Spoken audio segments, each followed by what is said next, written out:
Selamat malam pemirsa, Anda kembali bersama kami. Ini dia NTV Prime Dialog. Saya Doni De Keizer. Pemirsa, Mahkamah Konstitusi memerintahkan pemungutan suara ulang atau PSU atau pencoblosan ulang di 24 daerah untuk Pilkada 2024. MK memberi tenggat waktu yang berbeda untuk pelaksanaan PSU di masing-masing daerah. Tenggat waktu itu bervariasi mulai dari 30 hari hingga ada juga yang sampai 180 hari. Ya, tergantung medan masing-masing wilayah. Kami ajak Anda untuk membahas terkait dengan PSU di 24 daerah. Sudah hadir bersama saya Kepala Biro Humas dan Protokol Mahkamah Konstitusi, Pan Muhammad Faiz. Kemudian Hakim atau mantan Hakim Mahkamah Konstitusi Marwarar Siahaan dan peneliti Perludem Muhammad Iqbal Kholidin, keduanya melalui sambungan Zoom. Pak Faiz, apa kabar? Kabar baik, Mas Doni. Terima kasih bersama kita dalam NTV Prime Dialog. Kita sapa ada Pak Marwarar Siahaan. Selamat malam Pak Maru. Selamat malam Pak Faiz, Pak Don. Siap, waduh suaranya Pak Maru lantang ya. Sehat Pak Maru? Oke, ada juga Mas Iqbal. Mas Iqbal, apa kabar? Halo, selamat malam Mas. Selamat malam Pak Mar dan Mas Faiz. Iqbal, selamat malam juga. Baik, Bapak-Bapak, sebelum mulai diskusi, kami ajak Anda bertiga dan juga pemirsa, mari sama-sama kita lihat tayangan yang berikut ini. Bupati dan Wakil Bupati Malang tahun 2024. Mahkamah Konstitusi membacakan putusan 40 perkara sengketa hasil Pilkada 2024. Dari 40 perkara diputuskan sebanyak 24 daerah harus melaksanakan pemungutan suara ulang baik di semua tempat pemungutan suara maupun di sebagian TPS saja. Menimbang dan seterusnya telah berkesimpulan terhadap permohonan penarikan. Salah satunya Pilkada di Kabupaten Serang tahun 2024. Kemenangan Bupati terpilih Ratu Rahmantu Zakiyah digagalkan MK karena temuan keterlibatan Menteri Desa Yandri Susanto, sang suami dalam proses pemenangannya. Pasangan calon nomor 2 yang notabene adalah istri dari Hayandi Susanto selaku menteri. Selain itu, dari bukti tersebut terdapat fakta adanya rekaman video yang menggambarkan terjadinya peristiwa pernyataan pemberian dukungan kepada pasangan calon nomor 2 oleh sejumlah kepala desa, di mana rekaman video tersebut telah disebar di media sosial dan situs pemberitaan daring. Dalam pokok permohonan, 1. Mengabulkan permohonan pemohon untuk sebagian. 2. Menyatakan batal keputusan Komisi Pemilihan Umum Kabupaten Serang nomor 2028 tahun 2024 tentang penetapan hasil pemilihan Bupati dan Wakil Bupati Serang tahun 2024 bertanggal 4 Desember 2024. 3. Memerintahkan Komisi Pemilihan Umum Kabupaten Serang untuk melaksanakan pemungutan suara ulang pemilihan Bupati dan Wakil Bupati Serang tahun 2024 di seluruh TPS di Kabupaten Serang dengan mendasarkan pada daftar pemilih tetap, daftar pemilih pindahan, dan daftar pemilih tambahan yang sama dengan pemungutan suara pada tanggal 27 November 2024 untuk pemilihan Bupati dan Wakil Bupati Serang tahun 2024 sesuai dengan peraturan perundang-undangan yang dilaksanakan. Amar putusan Mahkamah Konstitusi juga memerintahkan pemungutan suara ulang di Kabupaten Pasaman, Sumatera Barat. Calon Wakil Bupati Anggit Kurniawan Nasution didiskualifikasi MK karena dinilai tidak jujur mempublikasikan latar belakang dirinya yang pernah dipidana dalam kasus tindak pidana penipuan. Maka KPU Kabupaten Pasaman dalam hal ini tentu siap menindaklanjuti dan melaksanakan apa yang menjadi amar putusan Mahkamah Konstitusi. Soal teknis, kami KPU Kabupaten Pasaman akan berkonsultasi dengan KPU Provinsi maupun juga KPU Republik Indonesia. Selain membatalkan hasil pemilu, MK juga memerintahkan KPU setempat untuk melakukan pilkada ulang paling lama 60 hari sejak putusan tersebut dibacakan. Dari Jakarta dan Padang, Sumatera Barat, Muhammad Ridwan Mardi Rosa Tanjung, jurnalis NTV melaporkan. Mari kita diskusi. Pak Faiz, sebelum ke substansi dialog, menarik sekali gitu pembacaan amar putusan. Iya. Yang jumlahnya bisa ratusan halaman begitu ya? Betul. Kenapa harus dibaca? Sebenarnya ada perbedaan antara pembacaan dan pengucapan. Pengucapan. Oh, Betul. ini pengucapan. Ini pengucapan, sehingga nama sidangnya sidang pengucapan putusan. Beda dengan pembaca. Kita kalau baca bisa tidak bersuara. Bisa masing-masing juga? Bisa masing-masing. Okay. Tapi kalau pengucapan itu kan keluar kemudian apa yang sedang dibaca, apakah sama dengan suaranya, bahkan di dalam sidang MK itu ada layar besar, bahkan ada videotron kita siapkan di luar, sehingga siapapun para pihak publik masyarakat dalam konteks akuntabilitas sidang bisa mencocokkan yang Oke. diucapkan dengan yang ada di Ya, dalam jadi kita salinan dengar putusan. sambil kita juga cocokkan naskahnya. Ini tata Betul. tertib sidang, begitu? Ya, ini Ada dasar pasti hukumnya kita. nggak? Iya, kita diminta untuk pengucapan sidang terbuka untuk umum. Maka Oke. kita ikuti ketentuan itu. Oke, sekarang bukan sidang ya. Kita Ya. bahas 24 atau 25 daerah. Nah, ini detailnya 24 itu PSU, satu daerah itu apa? Penghitungan suara ulang, begitu? Rekapitulasi suara ulang. Oke. Jadi ada perbedaan. Kita kan selama ini menyebut PSU. Nah, PSU itu singkatan, bisa saja kita sebut pencoblosan atau pemungutan suara ulang pertama. Yang kedua, penghitungan suara ulang. Nah, dalam putusan yang diucapkan oleh MK kemarin, itu ada 24 yang diperintahkan untuk dilakukan pemungutan suara ulang dan 1 rekapitulasi suara ulang. Oke. Nah, ini juga satu ini, Mas Doni, sebagai edukasi ya.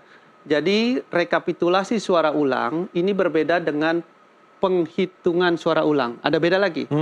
Kalau penghitungan suara ulang, kita singkat PSU juga, itu membuka kotak suara bisa kemudian Prosesnya menghitung diulang kembali. dari awal. Iya, hanya hitungnya saja. Oke. Tapi sampai dengan apa yang ada dalam kotak suara. Tapi kalau rekapitulasi ulang, ini tanpa perlu membuka kotak suara satu persatu, kertas suaranya ini suara siapa, tetapi bisa dengan rekapitulasi yang sudah ada. Nah, itulah makanya rekapitulasi suara ulang.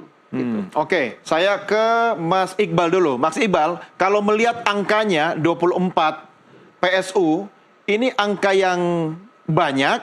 Kalau bicara kualitas pelaksanaan pilkada, menurut Anda seperti apa? Baik, Mas.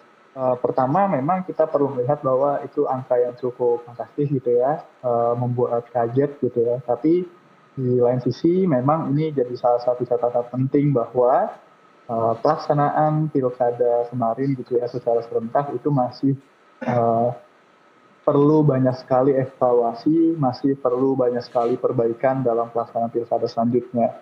Artinya dengan kemudian Mahkamah Konstitusi dalam putusannya gitu ya memerintahkan adanya PSU di berbagai daerah, bahkan 24 daerah gitu ya, baik itu PSU secara sebagian atau PSU secara seluruhnya, kita bisa melihat bahwa ini akan menjadi biaya mahal gitu ya, bayaran yang mahal dari ketidakprofesionalan atau profesionalitas yang ditunjukkan oleh penyelenggara, dan di lain sisi juga ada juga perbuatan curang yang kemudian dibiarkan gitu ya, ditutup mata sehingga menjadi catatan hitam dalam pelaksanaan pilkada kemarin. Ya, maksudnya ketika ketemu 24 daerah plus 1 daerah tadi, ini berarti menurut Mas Iqbal, MK menjalankan tugasnya sebagai benteng terakhir, begitu? Betul, MK pun kita perlu mengapresiasi ya di satu sisi kepada kinerja Mahkamah Konstitusi. Bahkan ada beberapa perbaikan, misalkan jika pada putusan-putusan sebelumnya Mahkamah gitu ya membaca salah satu contohnya, misalnya salah satu contoh kasusnya terkait dengan TSM gitu ya, tindakan-tindakan kecurangan yang dilakukan secara terstruktur, sistematis, dan masif seperti yang terjadi misalkan sebelumnya di Pilpres.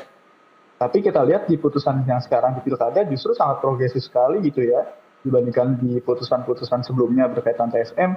Jika sebelumnya tidak terlalu tegas, kita lihat justru sekarang Mahkamah sangat tegas sekali, bahkan langsung memerintahkan untuk PSU seperti itu. Itu kan artinya Mahkamah hari ini ya ada dua kemungkinan, antara di satu sisi mungkin Mahkamah telah sadar sebelumnya, tapi di sisi yang lain Mahkamah telah banyak belajar bahwa tindakan-tindakan ini memang harus segera untuk dihentikan gitu ya, tindakan-tindakan curang tersebut, dan perlu lebih tegas dalam terutama menangani permasalahan-permasalahan yang terjadi dalam proses pemilihan kemarin. Baik, saya ke Pak Marwarar. Pak Maru, komentar Anda, catatan dan evaluasi Pak Maru terkait dengan PSU di 24 daerah, apa Pak Maru? Ya, saya kira pertama-tama kita ucapkan dulu lah selamat sama MK kan. Ini pekerjaan berat ini. Ini junior Anda semua ini Pak Maru. Ya. Junior Anda semua bekerja dengan baik ya? Iya, ini bekerja dengan baik itu Pak Faiz sudah dekat-dekat jadi profesor. Asik, udah PhD. Didorong. Dan MK juga kita berikan penghargaan lah, apresiasi bahwa setelah pemilihan legislatif, presiden pilpres, kemudian sampai kepada pilkada, sukses dilaksanakan, tetapi dengan 24 yang dikatakan tadi diperintahkan PSU, kemudian penghitungan suara ulang, kemudian rekap ulang, saya kira ada beberapa catatan saya karena saya mengikuti beberapa persidangan itu. Yang pertama, tentang adanya tidak terpenuhi syarat bagi seorang wakil, apakah itu wakil gubernur atau wakil bupati atau wakil wali kota, maka kita ingin bahwa Mahkamah Konstitusi itu hendaknya melihat dari sudut konstitusi dalam menetapkan ini. Kalau dikatakan cacat seorang wakil, implikasinya secara menyeluruh fair atau pas tidak bahwa diperintahkan coblos ulang misalnya karena yang salah atau yang tidak memenuhi syarat adalah wakil. Saya berpendapat karena di dalam konstitusi ada pemisahan yang jelas bahwa gubernur, bupati, dan wali kota itu adalah merupakan organ konstitusi yang disebutkan dalam pasal 18 ayat 4 yang dipilih secara demokratis. Sedangkan wakil adalah organ undang-undang yang tidak ada disebutkan sama sekali di dalam konstitusi. Oleh karena itu, kalau dilihat dari sudut implikasinya, baik kepada hak konstitusional seorang gubernur, bupati, wali kota yang terdampak oleh kesalahan daripada wakil, menurut saya tidak pas untuk diperintahkan coblos ulang. Karena di samping mahal, bahwa memang itu meskipun diakui dia di dalam satu pasangan, tetapi wakil gubernur, wakil bupati, wakil wali kota tidak ada disebutkan dalam konstitusi. Oleh karena itu bisa dipisahkan dalam arti kalau wakil yang salah, saya akan berpendapat bahwa tidak perlu pemilu ulang. Itu hanya diskualifikasi terhadap wakil itu. Tetapi wakil yang akan ditunjuk kemudian itu bisa dilakukan oleh gubernur, bupati, atau wali kota dengan persetujuan DPR. Ini barangkali ada perlu semacam pengambilan suatu kebijakan yang sesuai dengan konstitusi. Saya mengamati demikian karena menurut saya di samping mahal, tugas MK itu mengadili adalah pertama-tama dari sudut konstitusi. Nah, yang kedua catatan saya mengikuti beberapa pilkada di daerah Papua.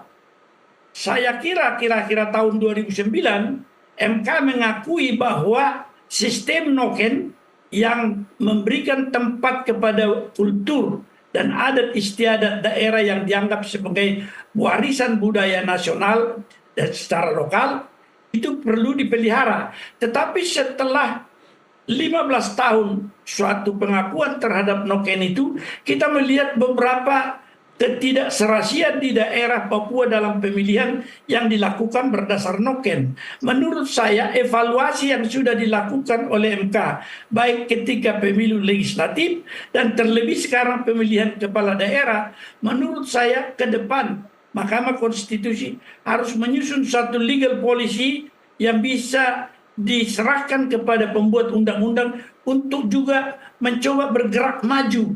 Di samping mengakui sistem noken, tetapi kita harus juga maju dalam arti memberikan pendidikan bahwa yang disebutkan demokrasi itu boleh tidak hanya lagi apa yang disebutkan teori big man atau orang atau kepala adat yang menjadi curahan gantungan, tetapi individual harus dididik juga sehingga ada satu sinkronisasi yang pas tentang demokrasi yang berlaku di daerah-daerah seperti Papua. Saya kira ini catatan saya. Lepas dari itu, saya apresiasi seluruh pekerjaan daripada MK yang menurut saya secara aman menyelesaikan semua, apakah pilpres, pilkada, kemudian pemilu legislatif. Demikian saya kira, Saudara Don. Oke, siap. Kita harus berterima kasih kepada Pak Marwarar juga atas kaderisasinya yang berarti berhasil ya. Begitu ya, Pak Faiz ya.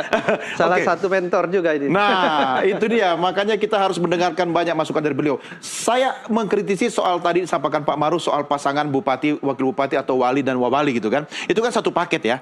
Mereka kan sebenarnya sejak awal sudah berjanji seia sekata. Tapi salah satu berkhianat, ya dua-duanya kena gitu. Nah, bagaimana? Ada nggak diskresi atau solusi khusus soal ini? Ya, ini kan dari awal biasanya pasangan calon. Sehingga memang ya harus bersama-sama. Begitu juga bahkan kalau menjadi pemohon itu tidak bisa hanya bupati misalnya atau wakil bupati yang mengajukan permohonan. Harus pasangan calon. Bahkan ada yang kemudian disebut tidak diterima karena tidak punya legal standing karena hanya salah satu saja. Oke. Nah, terkait yang tadi disampaikan, baik sekali diskursus yang disampaikan oleh Pak Marwarar. Tapi seperti ini, MK ini tidak hanya sekedar ingin menegakkan keadilan prosedural, tapi juga ingin menegakkan keadilan substantif. Artinya apa? Beberapa putusan yang dikeluarkan oleh MK kemarin itu tidak serta-merta kemudian langsung mendiskualifikasi dan tidak boleh mengganti pasangan calonnya ini. Oh, begitu. Tetapi masih ada kesempatan partai politik kemudian diminta untuk mengganti apakah wakilnya atau kepala daerahnya untuk PSU berikutnya. Jadi suara rakyat tetap terjaga, tetapi kemudian diminta siapa calon yang tidak memenuhi persyaratan, dia harus diganti kemudian. Nah, nanti PSU itu ada yang diberi kesempatan, misalnya memang baru, itu diberi kesempatan 1 kali untuk kampanye. Jadi calon baru itu akan mengeluarkan kampanye lagi visi misi. Jadi ini ada perkembangan juga Pak Maru. 1 kali aja? Ya, karena kita kan membatasi di dalam amar putusan tadi disebut ada yang mulai dari 30 hari, 45 sampai 180 hari. Dan kita juga harus mempertimbangkan juga kemampuan anggaran di daerah. Jadi kalau terlalu lama pun ya mungkin kita butuh kepastian juga siapa pemimpin-pemimpin yang akan mengisi tapi kan pemerintahan tetap di ini daerah. pasangan calon kan? Berarti calon. mau bupati atau wakil bupati yang bermasalah itu kemudian diganti, tapi pendampingnya tetap yang sama mendampingi begitu? Ya, sepanjang salah satunya tidak dinyatakan, tidak memenuhi syarat dan tidak didiskualifikasi, masih bisa tetap melanjutkan. Oke, ini kembali lagi. Perkembangan baru ya. Oke, ini perkembangan baru ya. Mas Iqbal, apa komentar Anda soal perkembangan ini? Ya, silakan Mas Iqbal. Tadi sedikit terputus Mas, sorry. Ya, Mas Iqbal sudah mendengarkan? Oke, sudah. Gimana Mas? Ya, ini ada perkembangan baru tadi dari Pak Faiz bahwa sebenarnya kalau ada didiskualifikasi salah satu anggota pasangan calon, apakah itu bupati atau wakil bupatinya, diberi kesempatan untuk mengganti salah satunya. Kemudian ada kesempatan kampanye 1 kali aja ya, 1 kali aja. Kemudian sesuai dengan amarnya ya. Sesuai dengan amarnya. Nah, bagaimana menurut pendapat Anda, Mas Iqbal? Oke, Mas. Ya, memang ada beberapa putusan yang kami pantau seperti itu ya. Ada yang kendala di wakil ataupun di calon kepala daerahnya seperti itu. Namun sebetulnya ya ini menjadi kebijaksanaan mahkamah gitu ya untuk kemudian memberikan putusan yang sifatnya arahan seperti itu yang bisa diaplikasikan secara praktis. Namun di sini sebetulnya kami lihat titik krusialnya adalah bagaimana penyelenggara nantinya. Apakah kemudian pertama bisa memahami itu, lalu yang kedua, apakah kemudian ekosistem pemilihan itu bisa disesuaikan dengan hasil putusan mahkamah. Itu yang sering sekali menjadi tantangan gitu ya terhadap respon terhadap hasil putusan gitu ya, yang akhirnya tidak berjalan sesuai dengan apa yang kemudian diperintahkan oleh mahkamah itu sendiri. Itu yang penting kami pikir penting untuk dilihat di beberapa PSU, khususnya dalam studi kasus seperti tadi, apakah kemudian nanti sesuai atau tidak dengan instruksi yang ataupun hasil putusan berdasarkan perintah Mahkamah Konstitusi itu sendiri. Oke, sebentar, Pak Faiz. Ini kalau PSU ini semua pasangan calon ikut lagi atau enggak? Ya, dia akan ikut lagi, ya. Hanya yang memang dinyatakan secara tegas didiskualifikasi oleh Mahkamah Konstitusi dalam putusannya. Jadi ada juga yang bahkan salah satu putusan itu bakal calon menjadi pemohon, kemudian dikabulkan oleh MK yang seharusnya memenuhi syarat, tapi oleh KPU itu dinyatakan tidak memenuhi syarat, sekarang akan menjadi calon dalam PSU nanti. Oke, kabar baik buat dia. Ya, karena kita coba benar-benar bagaimana mencari secara material, substantif, walaupun ini masih bakal pasangan calon, bahkan memiliki legal standing, dan dikabulkan oleh Mahkamah Konstitusi, karena memang tidak ada alasan untuk kemudian dinyatakan tidak memenuhi syarat. Karena semua sudah diperiksa ternyata memenuhi syarat. Iya, salahnya KPU-nya dong ya. Oke, kita belum masuk ke situ. Sebelum break, Pak Maru ada komentar Anda, catatan? Ya, jadi saya menghargai juga pendapat itu, tetapi titik pandang kita tetap kepada konstitusi. Pasal 18 mengatakan tidak ada wakil itu, sehingga ukuran adalah ukuran konstitusional. Karena kita ingat berapa lama sudah ini, bahkan tahun 2005 ada seorang guru besar mengatakan wakil kepala daerah itu tidak ada dalam konstitusi, itu haram katanya. Oleh karena itu kita tidak boleh memelihara suatu legal policy yang kayaknya menyimpangi konstitusi.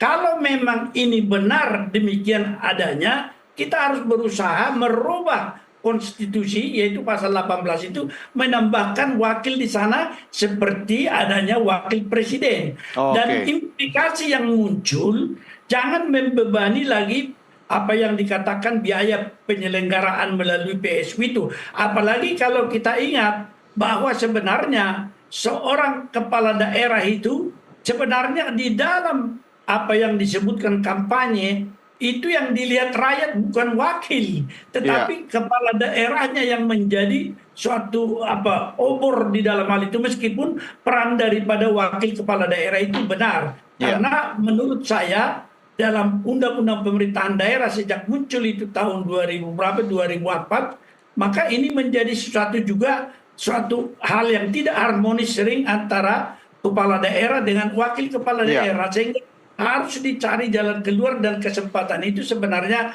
ada pada saat sengketa pemilu kada, ketika misalnya terutama yang diskualifikasi wakil, kita tidak memberikan kesempatan itu, tetapi langsung sebenarnya sah pemilu di daerah yang tersengketakan, tetapi bupati kepala daerah akan mengusulkan seorang calon kepada DPRD. Saya kira legal policy baru yang lebih serasi dengan konstitusi. Itu saja pandangan saya. Jelas ya. Jelas Pak Maru dari kacamata hukum konstitusi. Tapi kalau saya tanya sedikit saja sebelum break ke Mas Iqbal, kalau dari kacamata politik, posisi wakil kepala daerah itu kan untuk menentukan tawar-menawar ya, bargaining position, termasuk peta politik di daerah tersebut. Bagaimana Mas Iqbal? Nanti kalau nggak ada posisi wakil juga itu kayaknya kurang meriah, kurang laku itu. Apalagi soal logistik gitu kan, bisa terganggu nanti itu. Gimana Mas Iqbal?